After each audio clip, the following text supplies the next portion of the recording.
So the US economy is seeing a growth slowdown. The University of Michigan yesterday released a consumer sentiment index which fell 10% in February, indicating that consumption in the US is getting hit because of high inflation. Also, the S&P services PMI data has shown a contraction. It's fallen to a 25-month low. A lot of companies, whether it's Walmart, whether it's Amazon, have all talked about how growth will slow down. Amazon expects a very slow start to the year. Walmart said growth will barely be about 3 to 4% next year.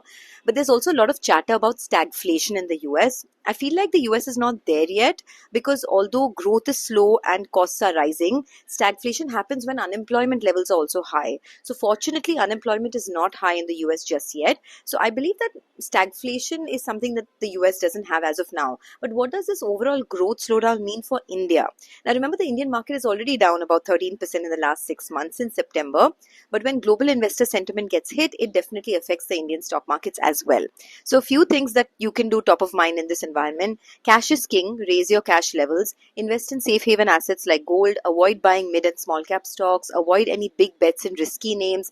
Avoid any kind of leverage. Stagger your investments. Stick to SIPs in index funds and large cap names. And always remember, in hindsight, the global crisis has always been the best buying opportunity for Indian investors, although at the time it doesn't feel like it.